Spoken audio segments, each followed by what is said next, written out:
and I'm here to give you the privilege to do an interview with Justin Kavanaugh. He's a coach from South Florida. He went to Dade Christian High School. How's it going, Coach? Fantastic. Thanks for having me. Good to have you here.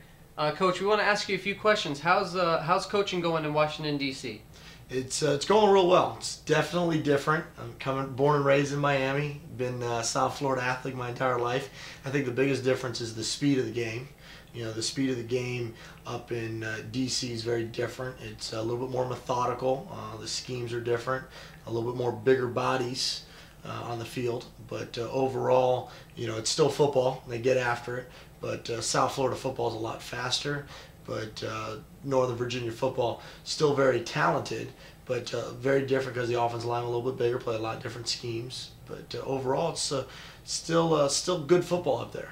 What would you say, athletic-wise, the high school talent compared to here to there, getting kids to the next level, getting kids college scholarships, getting them to the next level? What would you say is involved in the process trying to get them there? The overall process, it's pretty interesting because what people don't understand is the amount of effort that it takes from start to finish.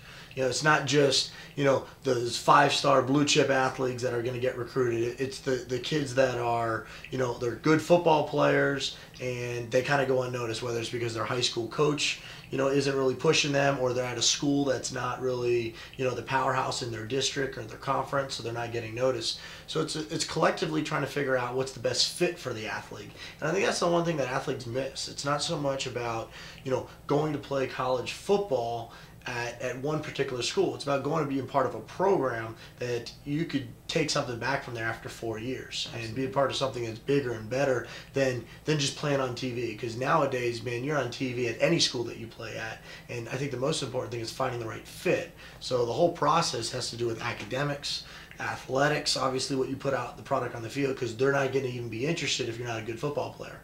But you don't even have that opportunity if it weren't for your academics. Absolutely. And then knowing, you know, where's a good fit, and then being able to kind of go through that entire process, you know, with your family, your coaches, and then the people involved to get you there. We've been preaching that for a long time with Keeping Dreams Alive Foundation and Ncra Sports Network, so it's good to hear that people around the country also follow the same things that we do.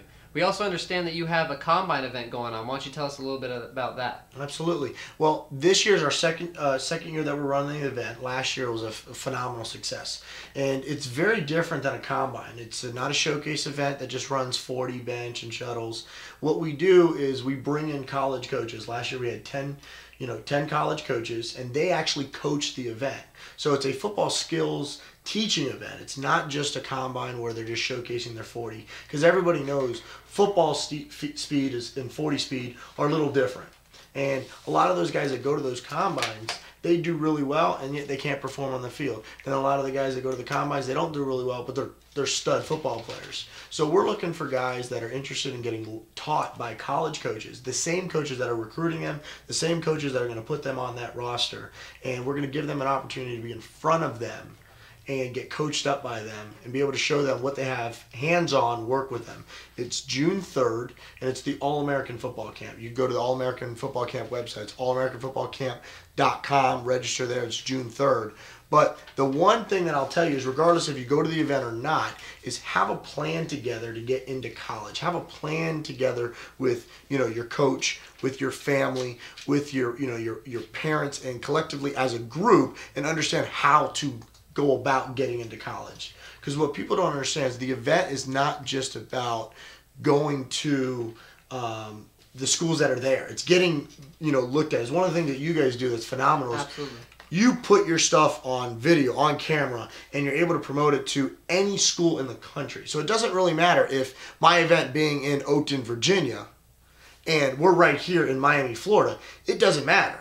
We're getting promoted out to every school, Division I, Division II, NAI, junior colleges, you know, prep schools, programs that are going to, you know, want your talents, both talents off the field and on the field. And I say off the field first because character issues to me are the #1 things that are going to inhibit a kid from getting into college or going to the next level. So if you take care of those things and we go through the entire process, man, the opportunities that you have in front of you are huge. Absolutely. So that's what we're really looking at on June 3rd, is giving those kids a chance to showcase their football skills abilities, but at the same time learn something.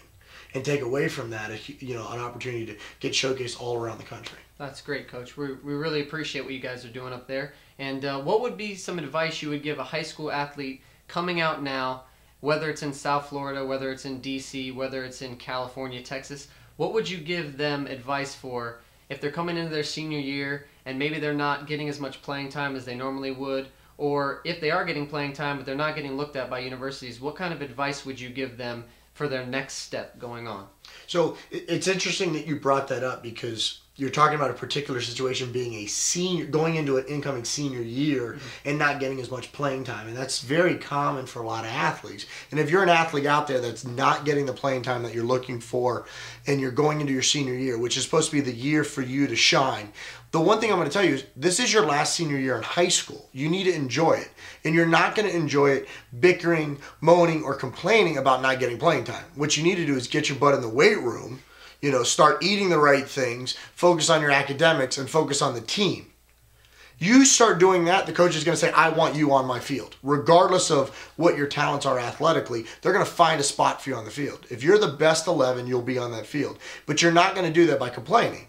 So, and I'm not looking at him, I'm looking at you right now, because if you want to play on that field and you want to be a kid that's going to shine at that next level, then you have to showcase your abilities, and you can't do it on the bench. So, first and foremost, you need to stop whining, all right? Get your stuff together and get after it in the weight room, because that's where you build the camaraderie and you build the toughness from the coach's mindset, saying, hey, I want that kid on my team, in the fourth quarter, I'm going to give him the ball, or I'm going to trust him. That's the type of kid that we want. Number two, obviously, most important, you got to take care of your grades. Right now, kids get a little lazy at the end of their junior year, going into their senior year. They get that senioritis, you call it whatever you want. Most important thing, figure out, this is something you want to do, commit yourself to it. Just as much energy and effort that you put into playing video games or watching those guys on TV, put your energy into your academics. It doesn't take that much time. Just be disciplined. One rule that I have with one of my athletes, it's simple. Don't come to me and complain about your grades or that teacher if you didn't turn in every one of your assignments on time. It's simple. You turn in every one of your assignments on time, you're automatically going to be in a better situation. So that's, first thing, obviously, get in the weight room, get with that team, and change your attitude. Number two, academics, because you have the chance to finish strong, in your academics. And number three, have a plan. Have a plan and structure it, saying, this is exactly what I'm going to do, and commit yourself to it. And those are my top three things, but I want you to work them backwards. So the first one's get a plan. Second one's take care of your academics. And the third one's get in the weight room and get after that plan. Make sense? Looks like we got a blueprint here. All right. I mean, I could hand him the shirt because he knows how it's going. He knows how to get kids to the next level. And we really appreciate you coming on, Coach. And we look forward to working more with you guys in the D.C. area. Ncra Sports is going to be going all across the nation, working with high school athletes all over. Make sure you guys stay tuned for the rest of the 12 on 20. We have Cooper City High School coming live tomorrow. And once again, we want to thank Coach Kavanaugh for coming and hanging out with us today. Absolutely. Thank you so much. It's been a pleasure. Pleasure. You guys stay tuned. Ncra Sports Network.